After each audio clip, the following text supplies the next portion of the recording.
has gotten me overwhelmed.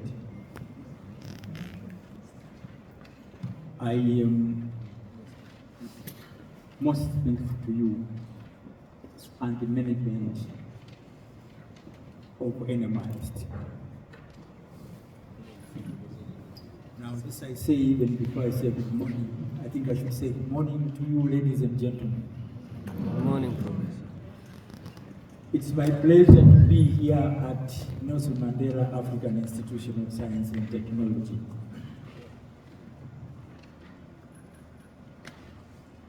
You may not know how I feel.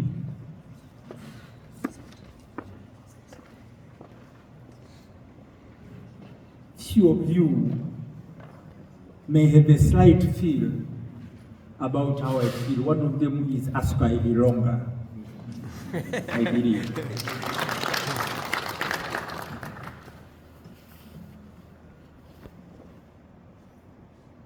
But let me say thank you very much to the management and to all of you for affording time to come and listen to me, an old guy. You know, now I have a bald head, but I'm thankful to God for His grace. I'm alive and healthy.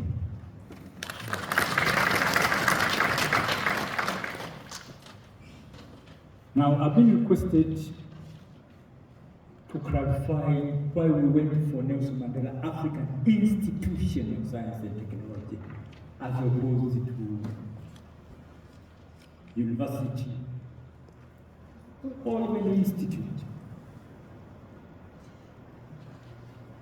Mr. Vice Chancellor, we had big dreams about this institution. We wanted to see it grow to what you may not be able to imagine. Not only to be all over the Southern African region, because essentially its establishment mandated it to be one responsible for the Eastern African region as opposed to other regions of Africa. We were thinking about the possibility of being in many parts of Eastern Africa.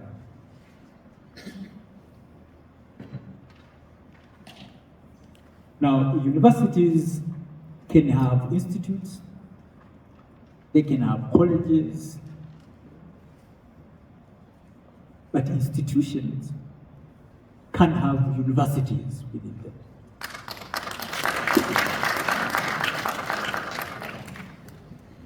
So that is what we have in mind. And I think it is not too late, Mr. Vice Chancellor, you still can pursue that.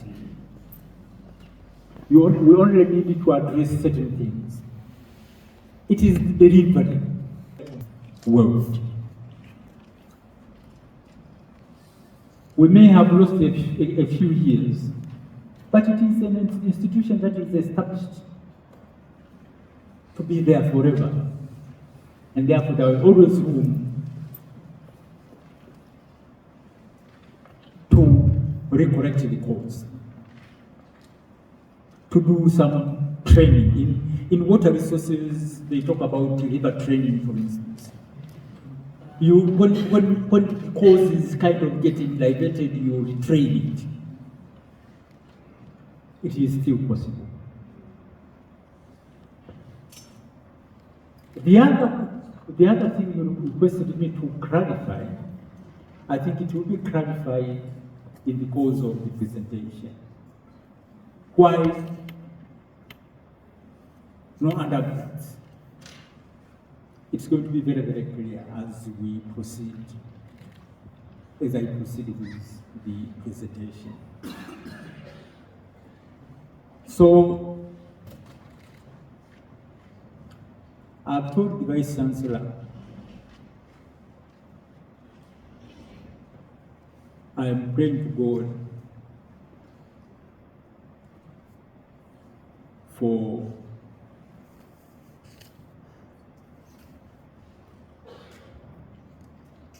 a mood that will enable me to share with you as many of the ideas that we had and even dreamed of during those years. And therefore, I'm likely to take a lot of your time. Please bear with me.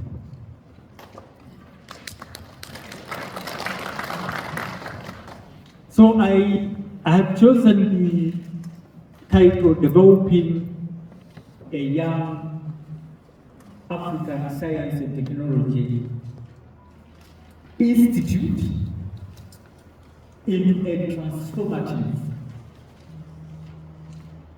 Research University for a start. But then what we have in mind is the Nelson Mandela African Institution of Science and Technology in Arusha, Tanzania.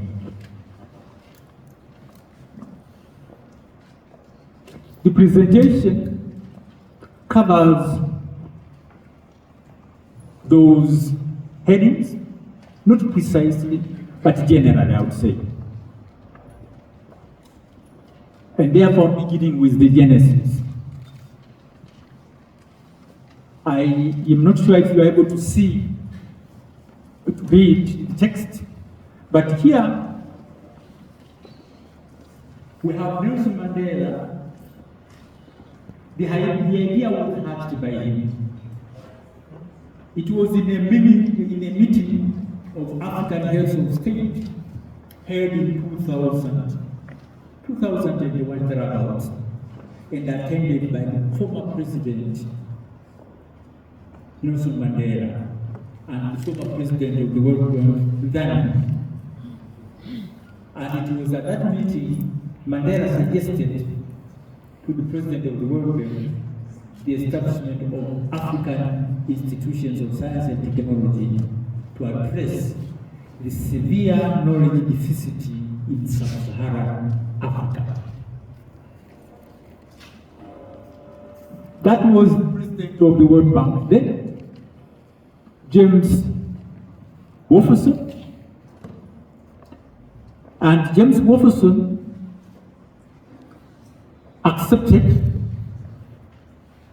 the challenge and tasked Franny, who I hope you know by now. She is Tanzania, graduated at the University of Dar es Salaam in civil engineering, I think in 1981 thereabout. And Franny Rotia was then the vice president of the World Bank Institute.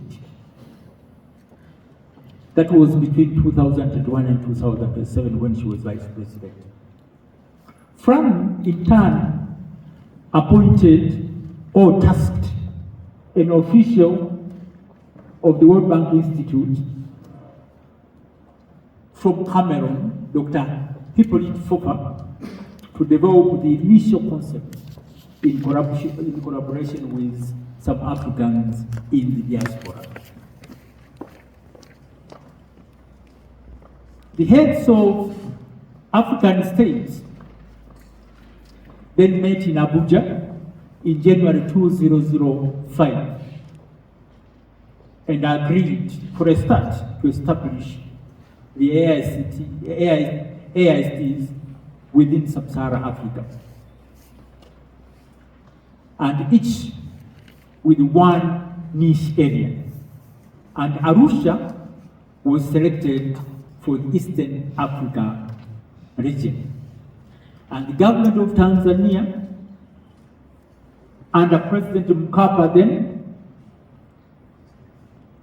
earmarked 3,285 hectares of land for the development of NM-AIST at Karangai. Mr. Vice Chancellor, I hope we still have that area. Yes. Okay.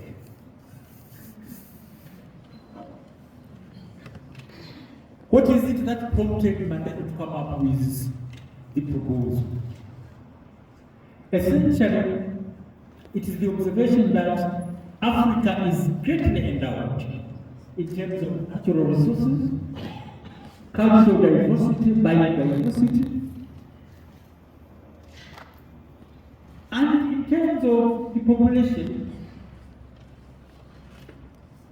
but considering the immense endowment in terms of natural diversity, natural resources, biodiversity, culture, one wondered why it remained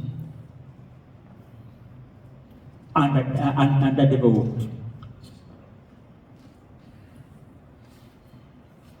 And the observation was that the immense endowment of nature, notwithstanding,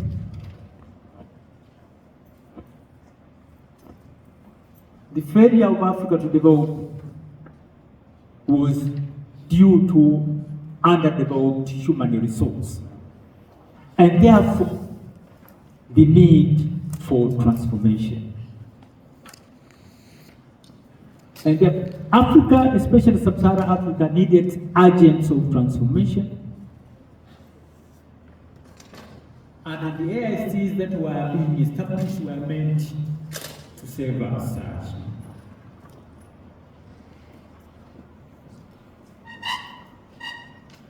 And this is all emphasized by the observation that the greatest endowment any nation can have actually is human capital with skills. Now, with skills is extremely important because it asserts value addition to human capital. And that value addition is carried out at institutions like this.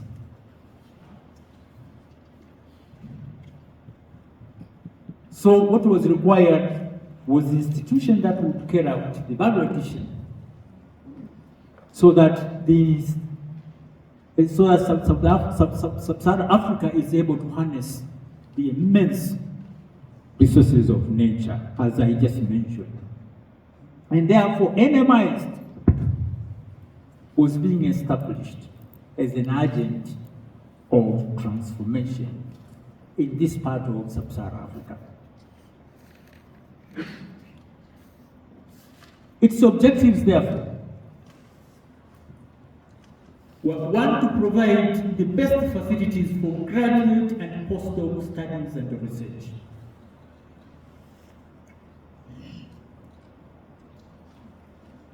Two, to bridge between research and industrial development. That's how we bring about transformation. And in this particular case, technology, business incubators, and innovation centers were seen to be extremely important. And of course, strong link with industry for technology transfer. The third objective was to catalyze the development of world-class science and technology in Sub-Saharan Africa.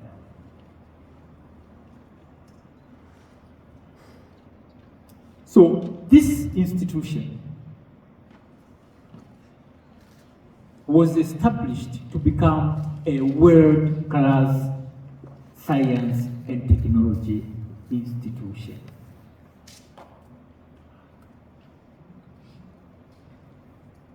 That is charged with the task of bringing about transformation of Sub-Saharan Africa, this part of Sub-Saharan Africa. And therefore, we coined the motto, Academia for Society and Industry. I remember it took us quite some time, but eventually it was me and Shemweta, Danson Shemweta from SUA, who came up with that motto, and we were comfortable with it. And I hope you still think it is the right motto for you too.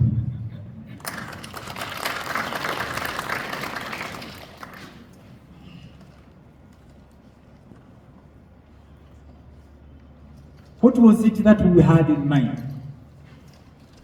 for a transformative NM-AIST.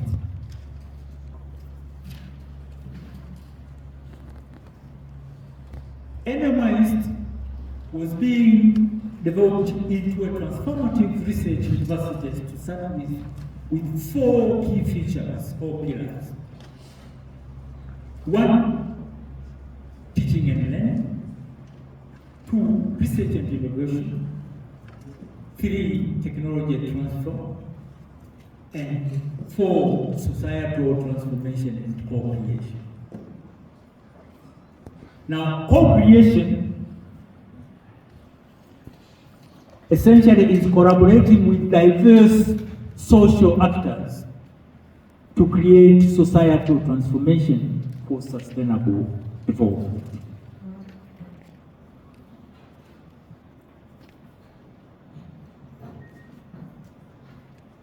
Upon it being established, NM-AIST that is, it was required to respond and subscribe to national, regional, and global development agendas,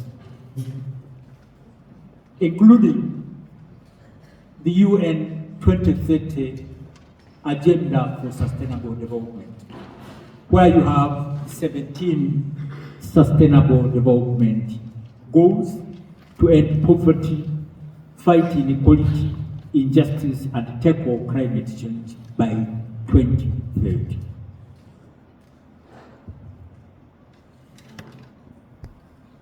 It was also required to subscribe to the agenda and strategy of the African Union and the African Development Bank, namely AU Agenda 2063, the Africa we want,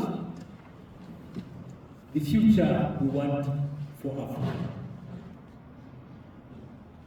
which spells out that we want a prosperous Africa based on inclusive growth and sustainable development. Africa is a strong, united, and influential global player, and Africa where development is people-centered.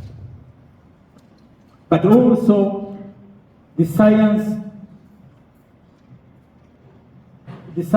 technology, and innovation strategy for Africa's TISA 2024, whose mission is to accelerate Africa's transition to an innovation-led, I say it again, innovation-led, knowledge-based economy, and its pillars include infrastructure development, technical competencies, and innovation and entrepreneurship.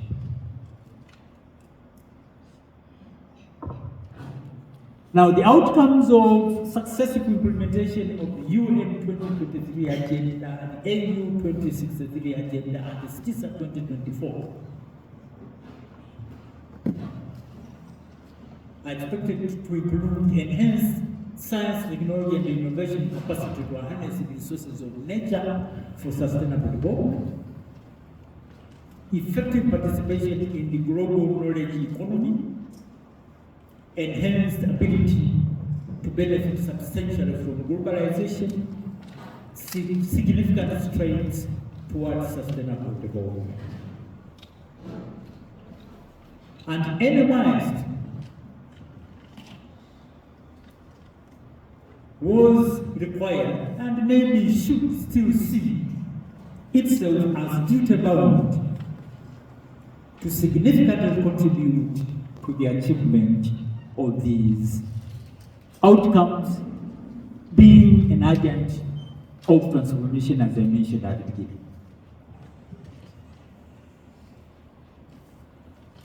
The guiding philosophy in the design of training and research at NM-AIST included the following. 1, contribution to enabling harnessing of resources of nature for sustainable development.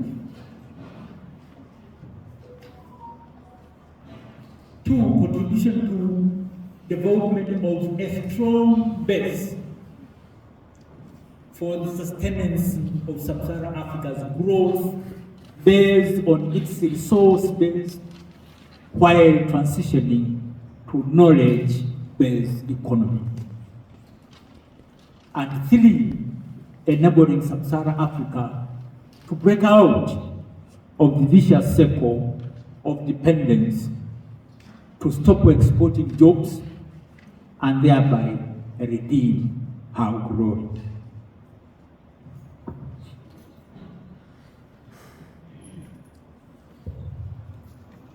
We drew comparison with certain countries in the world which were at the same level as our part of the world in the early 60s. And in this case, there was Finland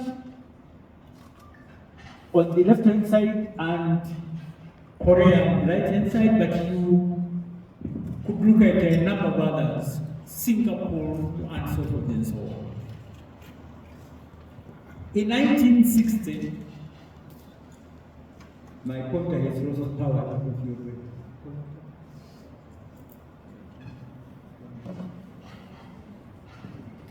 In the 60s, the situation in Finland, Korea, and our part of the world were very comparable. The majority of our people were post-primary livers.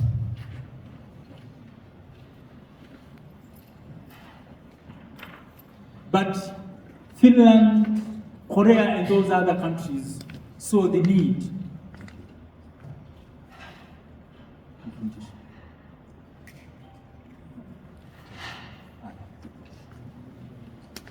So this is Finland, that is Korea, and this is Tanzania part. In the 60s, this is, it has not, when it comes to Tanzania and Sub-Saharan Africa, many Sub-Saharan countries, the situation has not changed much. We're almost here still now. There is some improvement, but not so much. It's very slow. But that was the situation in Korea and Finland at the time also. But they saw the need of adding value to human capital. If you want transformation, there is the need to invest in value addition to human capital. And therefore, NM-AIST and those are AISTs were established to speed up value addition to human capital. At the top, you have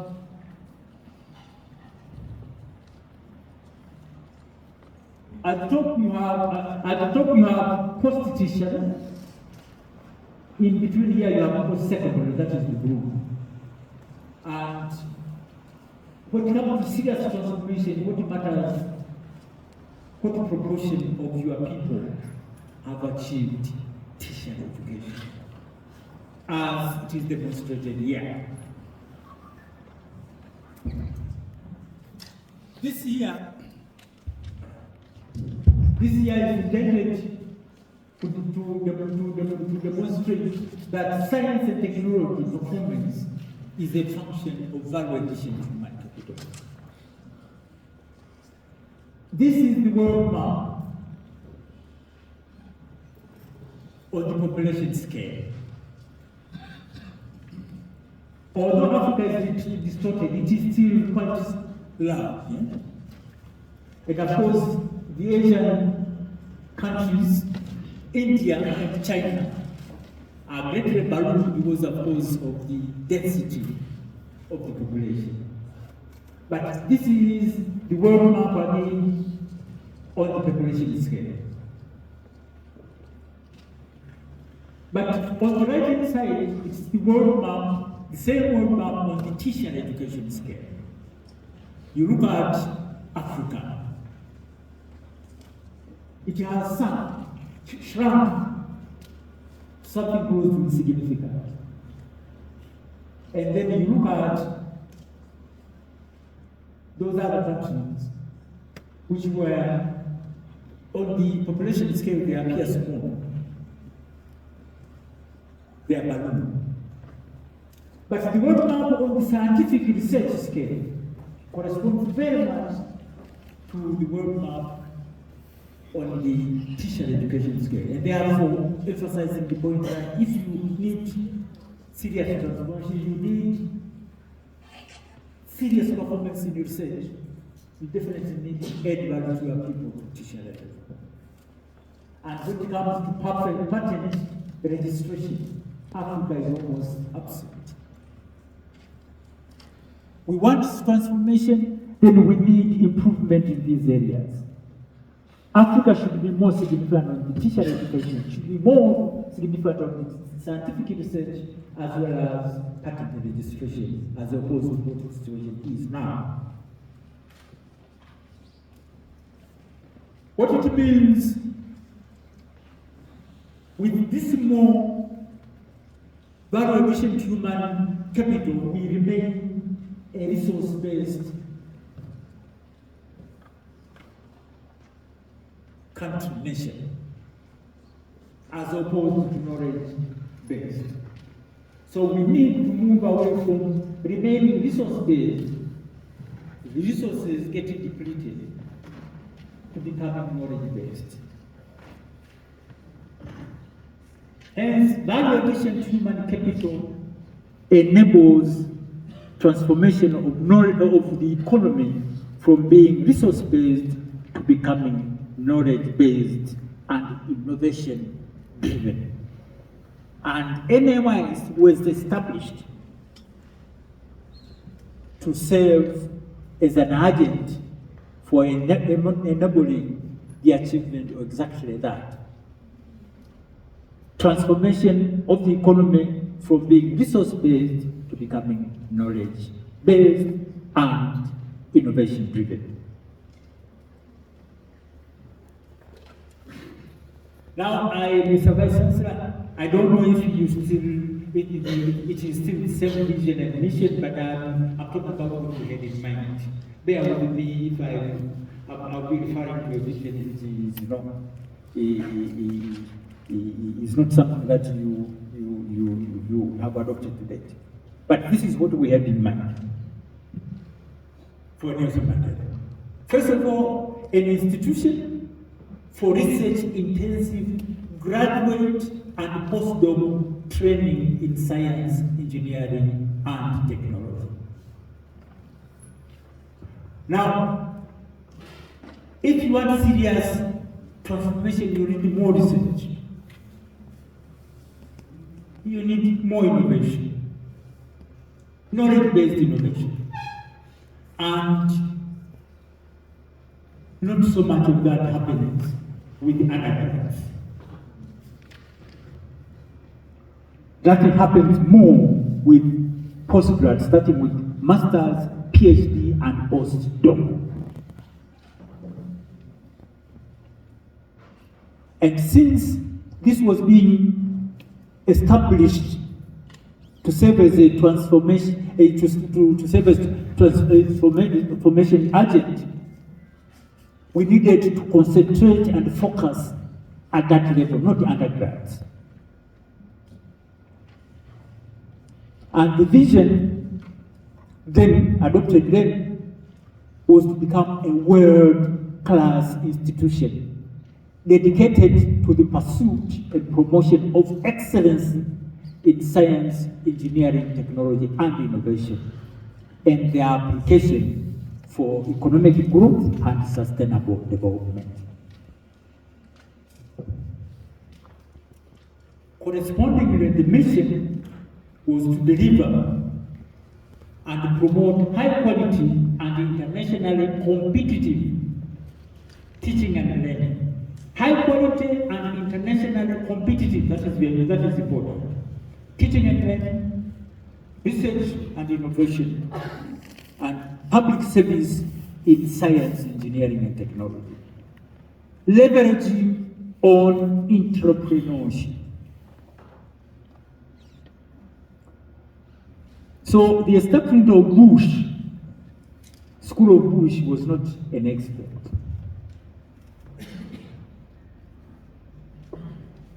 they have a very significant role to play, as spelled out in this mission. You needed entrepreneurship. You need to leverage on entrepreneurship in order to enhance value addition to people and natural resources, and with a view to stimulating, catalyzing, and promoting economic growth and sustainable development. World class was intention. And world-class university or institution entails, status entails the following. One is concentration of talent in terms of students, faculty, researchers, and other staff. Number two is abundant resources. Government and private sector support, multi and bilateral donor support, philanthropists, and endowment. Those are the sources expected to contribute to abundant resources in a world-class university. But number three, favorable governance. And in this case, we had in mind strategic and visionary leadership, institutional autonomy. Mr. Vice Chancellor, you will remember the seminar we held at 4 Point on institutional autonomy. And then conducive academic and research infrastructure.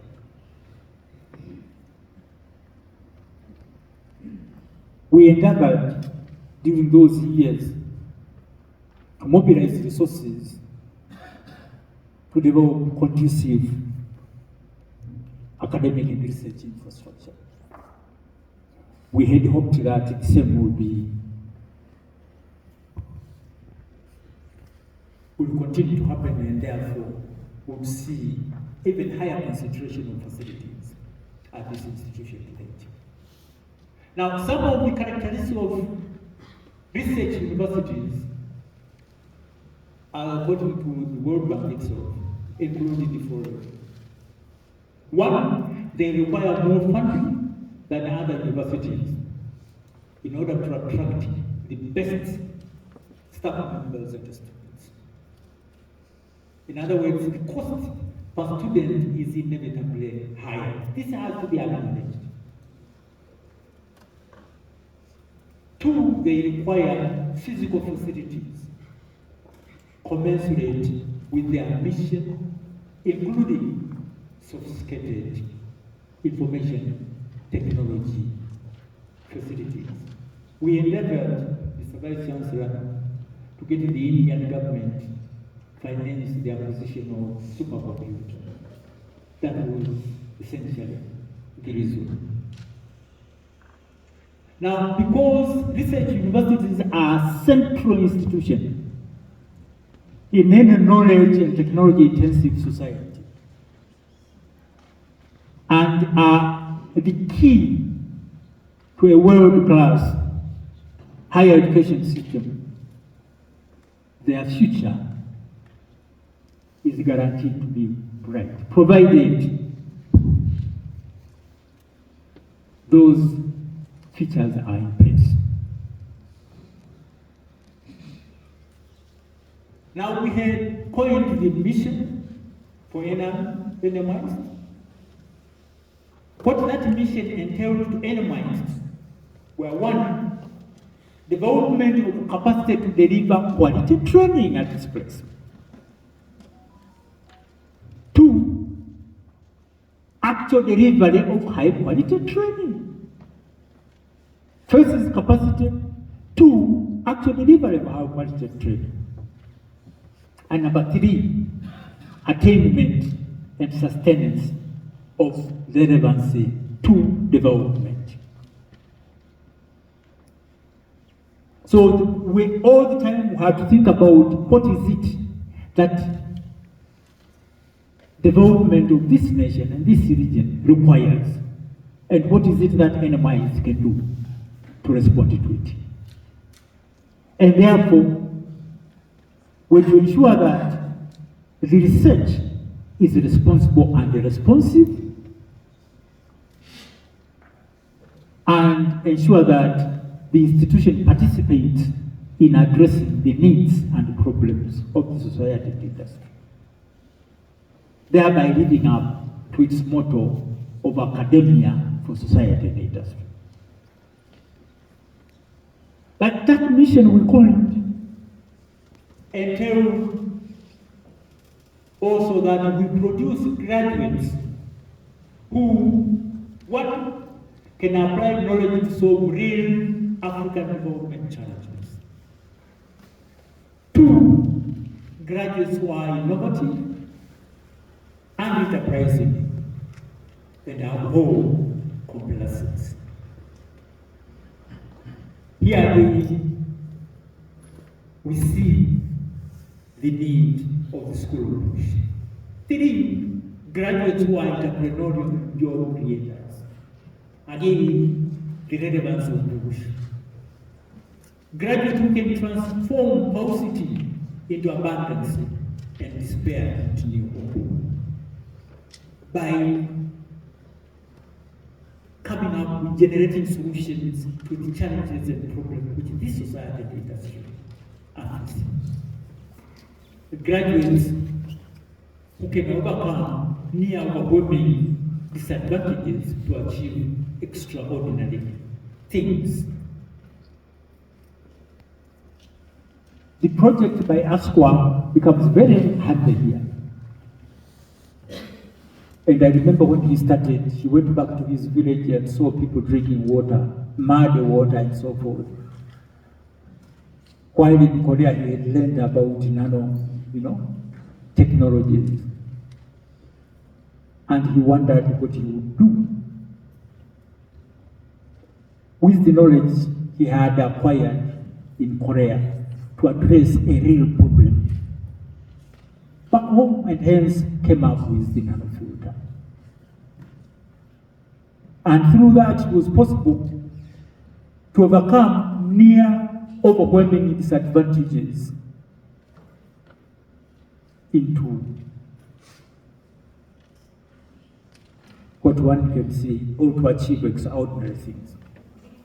And 6, graduates who can lead responsible and responsive research and innovation that can drive African growth beyond the extractive and commodity bonanza through productivity and innovation.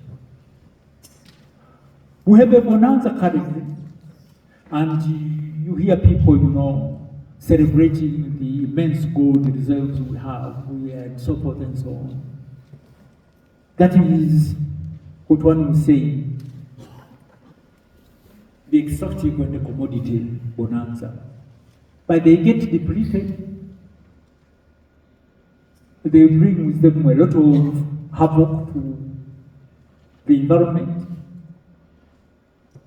We need to get away from that.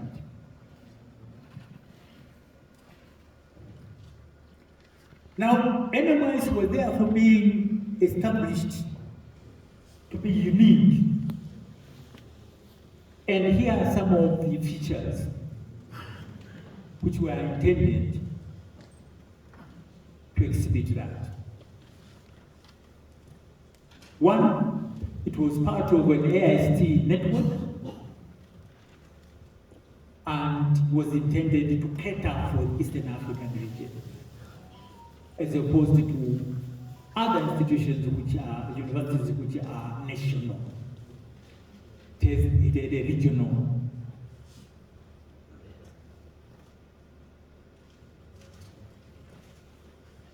Two, NM-AIST was designed to draw its staff locally, regionally, internationally, and students from East Africa and even Sub-Saharan Africa. So the fact that Comarket joined here was not an accident. And of course, there were many more during those days. NM-AIST was being developed into a transformative research university focusing on graduate and research training in science, engineering, technology, and innovation. NM-AIST was intended to produce value-added human capital in form of academics for higher learning institutions, researchers for research and development institutions, and technopreneurs for the local industry. NM-AIST was intended and designed innovative, need-based programs that integrate science, engineering, and technology in transdisciplinary ways to develop solutions that address the needs and problems of the society and industry. And NM-AIST was designed to emphasize the translation of research results into tangible products, industry, and business solutions. So eventually, the aspired NM-AIST features upon attainment of steady state was one, delivery of innovative, need-based programs that integrate science, engineering, and technology in transdisciplinary ways to develop solutions that address needs and problems of society and industry. Again, Mr. Vice Chancellor, society and industry is coming up again and again, very much in line with the motto of the university. At a steady state, it was expected that NM-AIST would be producing high-quality graduates in STEM-related areas. And upon attainment of steady state, NM-AIST was expected to be effective, to have effective and productive linkages with the industry and the community.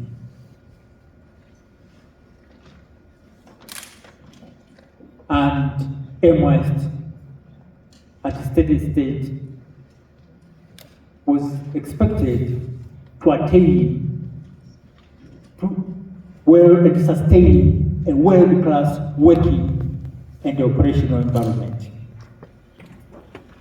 But very, very important, at a steady state, NM-AIST was expected to have a diversity of funding sources to complement public funding available by the government.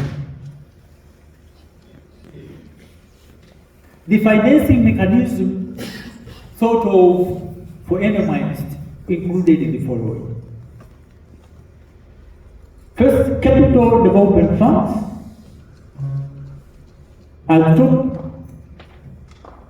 from the government of Tanzania, and indeed the government of Tanzania already had invested substantial amount to get this institution established in the first place, staff recruited and so forth. But capital development funds were also expected, and of course we managed to mobilize from multilateral and bilateral sources, including the World Bank, the African Development Bank, and others. But number two, funds for research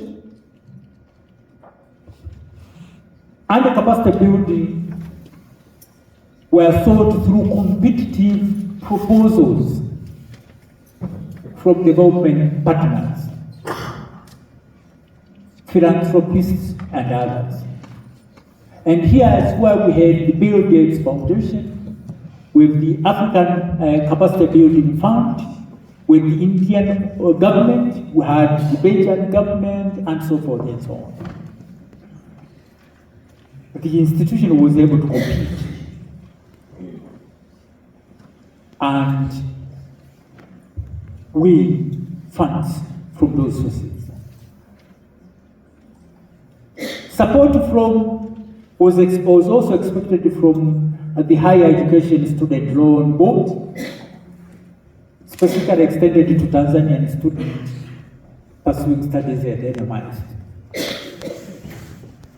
But also, it was expected that there would be third-party student scholarships, as indeed we saw DAD providing, we saw the BG group providing, and others. Number 5 was an endowment fund for excellency. We were about to operationalize it in 2016 when I left this institution. We had reached advanced stages to organize a summit bringing philanthropists from all over the world. Letters had already been drafted, and I remember President Kikwete directed us to send the drafts. He wanted himself to sign the letters inviting those, philanthropists to come here for a conference, for a summit on how to support this institution. So I remember every Saturday morning I had to come to the office because we used to have a Zoom meeting with the colleague in the US and UK to discuss how to organize that summit. The chairperson of the Endowment Fund Committee was your current Chancellor, Omar Issa, and he was committed.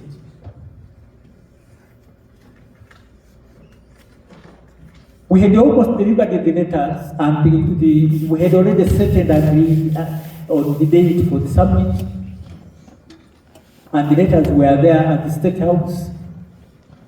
Unfortunately, that was the time he was preparing that was during the general elections of 2015.